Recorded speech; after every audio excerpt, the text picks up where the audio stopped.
Hello and welcome to Money Matters. The pandemic has forced many people to take their work online. With the blistering speeds of 5G, entertainers have taken their act to the web, knowing the audience experience won't be compromised by poor bandwidth.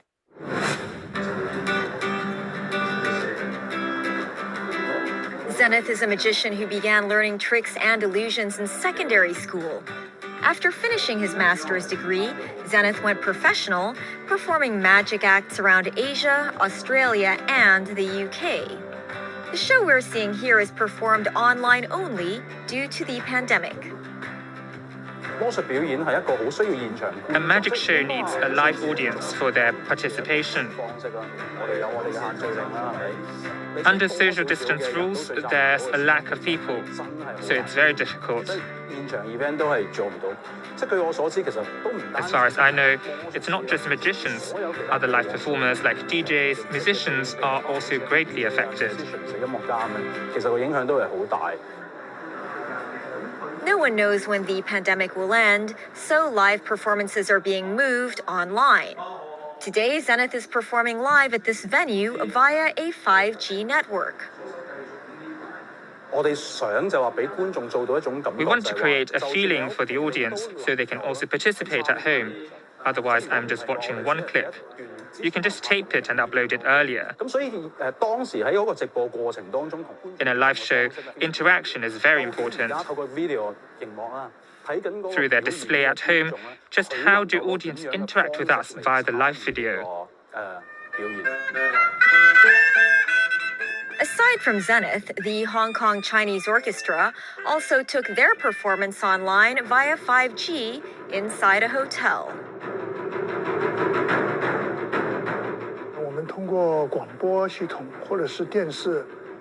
Via the broadcasting system or our TV, our audio is compressed at both ends of the spectrum. If it is not very professional, it's not ideal.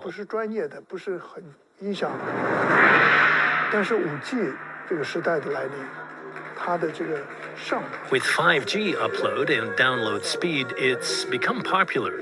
The quality is also greatly enhanced. What kind of impression will people have of the visual experience? They will feel it's a better experience. One streaming service provider says many large-scale activities like sporting events and important ceremonies require live broadcasting. They have acquired a patented encryption technology to get secure and high-quality audio, as well as stability and expandability. The most common obstacle is the transmission of high-definition video via a narrow-band network. This compression technology has added analytic capability. It can understand a visual image. With information we feed into it, it can compress some images and parts of an image. We're improving the ratio of compression, meaning some images will appear better, but they're not. It's because the background of the subject is compressed more than the subject. You just don't notice it. This way, we can transmit more compressed data. A live broadcast must take into consideration different hardware or smartphones owned by the viewers. This means creating for standard and high definition, as well as 4K and 8K streaming.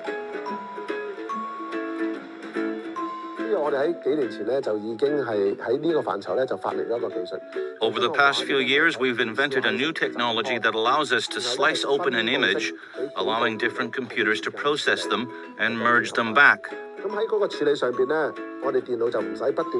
Through this way of processing, our computers no longer need to increase indefinitely.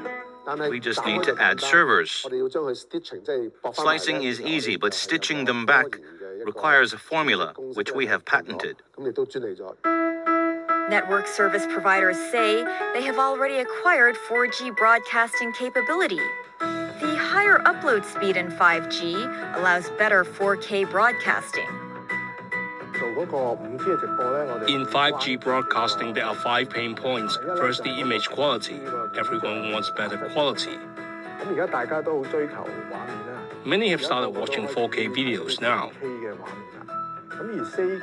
In 4K video upload, it requires a speed of 15 to 20 megabits per second. In a 4G network, it's difficult to achieve stability. 5G, however, can easily offer the right upload conditions, both indoor and outdoor. As a network provider, Kenny says large corporations, SMEs, and individuals all need different levels of support. These include 4K filming equipment, encryption, compression, and cloud solutions as well. Also, for live broadcast, we provide a platform. The live broadcast platform offers different solutions, even live ticketing arrangements. When he's not performing, Zenith hosts live magic classes. The network provider supplies the proper equipment, venue, and even live online support. As an instructor, we can set up a fixed location like a home or a studio to put together a HD broadcast. They can charge a fee or offer free classes. We then provide filming equipment at a reasonable price. With a monthly 5G plan and a value-added service plan, we give them compression and a smoother streaming service.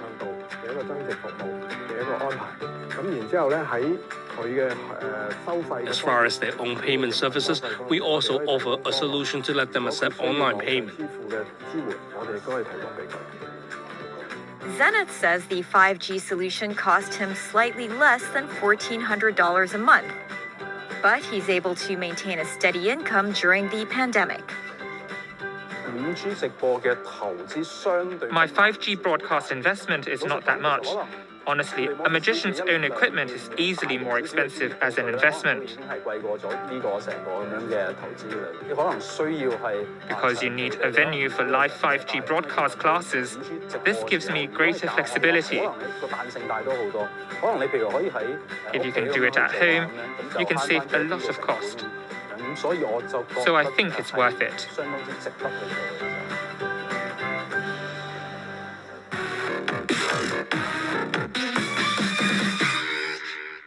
Apple will begin rolling out an update of its iOS operating system with new privacy controls. The company says the new controls are designed to limit digital advertisers from tracking iPhone users. That move comes off the back of a clash with Facebook over user data collection. Facebook says the change will hurt small businesses and their access to target customers with advertising.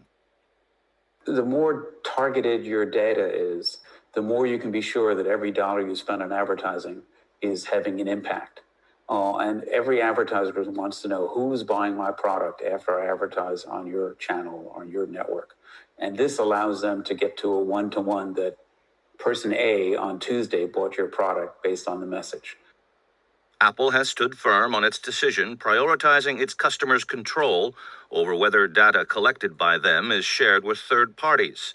The change is a major shakeup in the industry.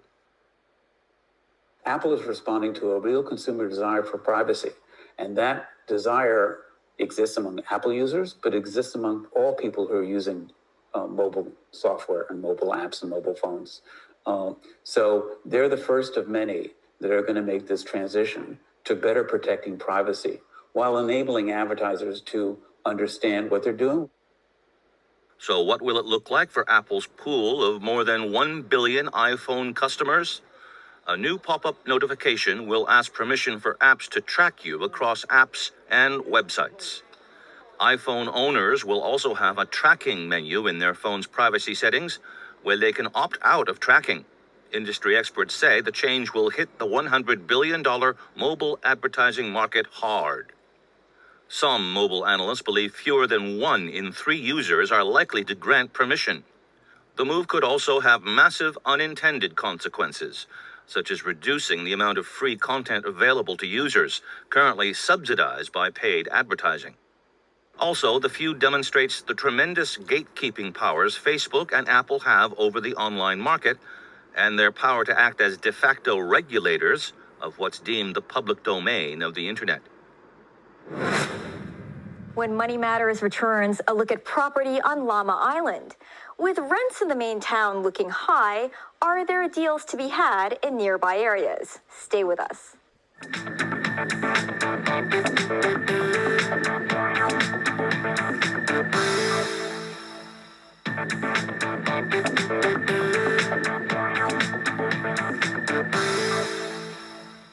Welcome back to Money Matters. Over the past 15 years, rents on Lamma Island have doubled as more people opt for island life. Even remote hamlets have seen big increases. In the last stop of our tour of Island District, reporter Alice Kahn checks out properties in Lamma's main town and its more affordable areas. After visiting remote Mo Tat on the southern end of Lamma Island, we went back to check out the rents in the main town of Yung Shue Wan. Currently, Yung Shue Wan has a total of 2,400 flats, and over the years, development has focused around the pier. The average rent ranges from $13,000 to $23,000, or $17 to $21 per square foot.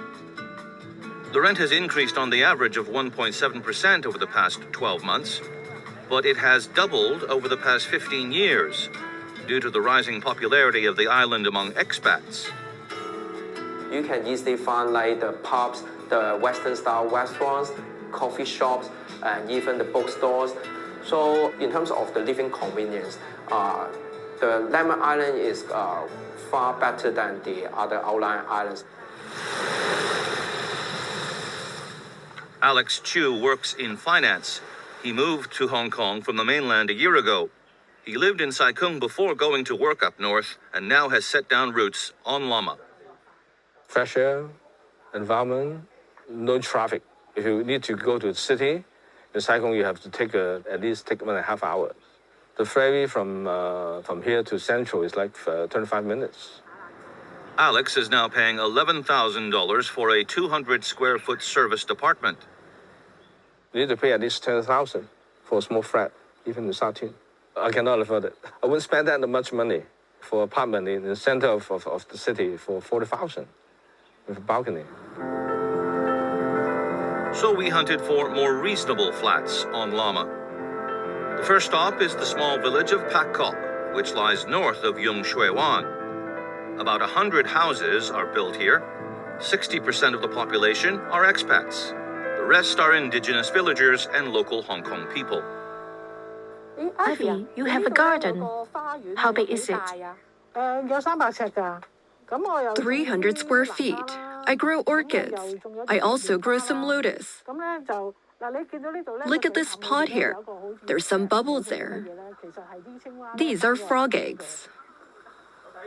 Ivy Tang and her husband moved from Chai Wan to Pak Kok 30 years ago. They sold a 500 square foot flat for $400,000 and bought this 700 square foot flat for less than $300,000. This place has no restaurant. People cook at home. It only has houses. It has no shops. They get most of what they need from the shops in Yung Shue Wan. Ivy walks 30 minutes to catch a ferry at the pier. Despite the inconvenience, she enjoys the village life in Pak Kok. She bought another flat in a nearby village for $1 million a decade ago for self-use. The couple are retired now and are renting it out to have some income. Pak Kok rent ranges from $10,000 to $12,000 for a 700 square foot flat. Her flat has 2 rooms. She's asking $12,000 or $21 per square foot. The yield is more than 4% if she manages to find a tenant. Ivy admits the rent has gone up in the past few years, but she thinks it is reasonable compared to the rents in Yung Shue Wan. The rent did increase a lot, only $2,000, $3,000. What they want is a good, comfy flat. They would rather pay a bit more. She spent $70,000 on renovations to attract tenants. The walls were repainted, electrical wires replaced, the switches are new. Also, I replaced the tiles. The living and dining area is more than 200 square feet and conveniently square-shaped. Ivy, did you change a layout of the kitchen? There was a wall. The entrance was here. Because expats like an open kitchen, I knocked down the wall and turned it into a Western-style kitchen. I am told by my friends that what attracts expats most is a big oven. She also installed a lot of cabinets in the kitchen, and the toilet was redone too.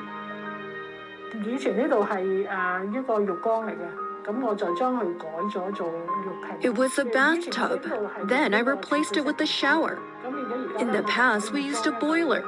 Then we installed an instant water heater. There's no need to wait for the hot water. The flat has 2 bedrooms. The layout is the same. Ivy expects local Hong Kong people may not like this place.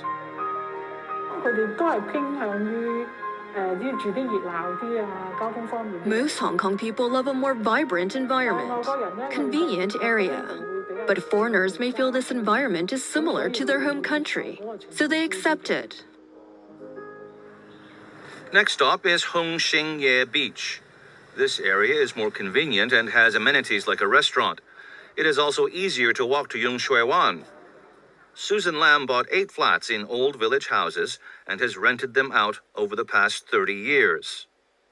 For the 2 unfurnished 700 square foot flats, the rent ranges from $9,000 to $12,000 a month.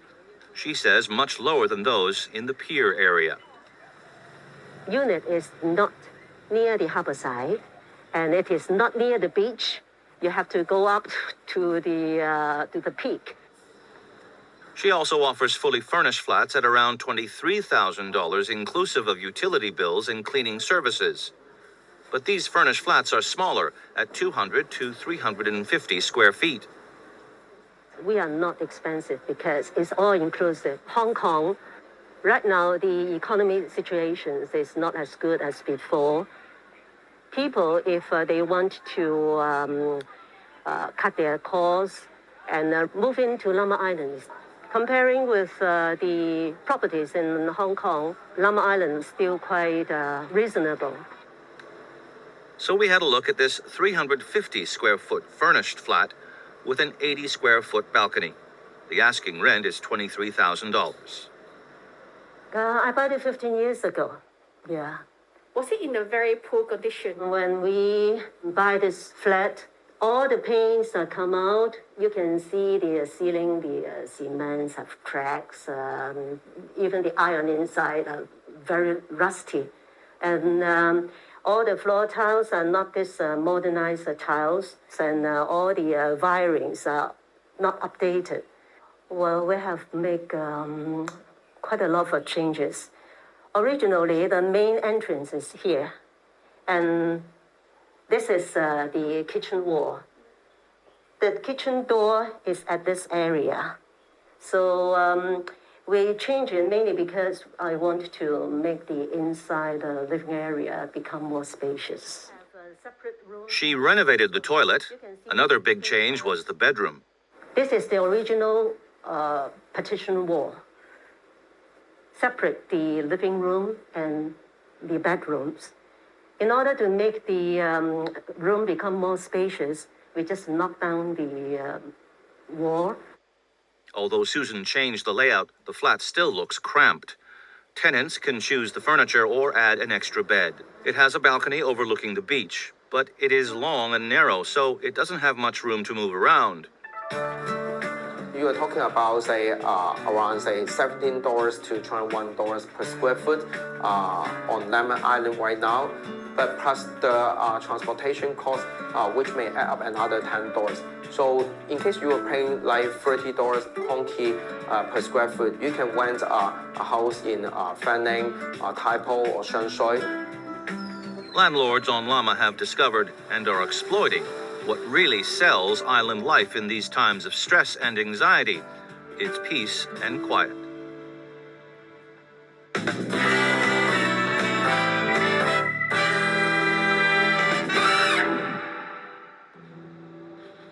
A large chocolate reproduction of Picasso's iconic painting Guernica went on display in the Basque town on the 84th anniversary of the bombing by Germany in aid of the Francoist insurgency during Spain's civil war.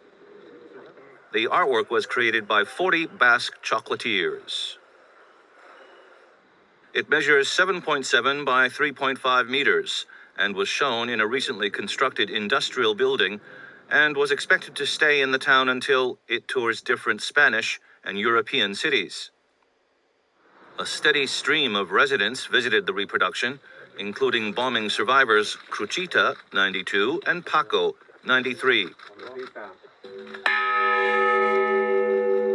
The installation forms part of various activities to commemorate the bombing, among them the sounding of an original air raid siren at 4 o'clock, the moment the town was decimated by the German bombers.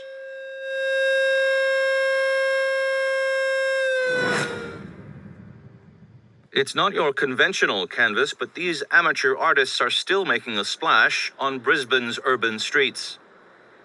For over 20 years, volunteer artists have helped transform the streets of Brisbane into colourful public galleries. And the council says the eye-catching entries are more competitive than ever.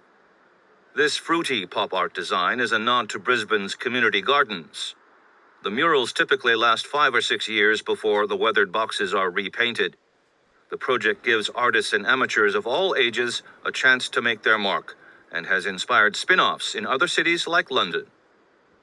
Copying is the best form of flattery, and it may no longer be unique, but we're happy with that. That's the show. Thanks for watching. Next week on Money Matters is China's launch of a digital renminbi, forcing other countries to move faster in developing their own. See you then. Good night.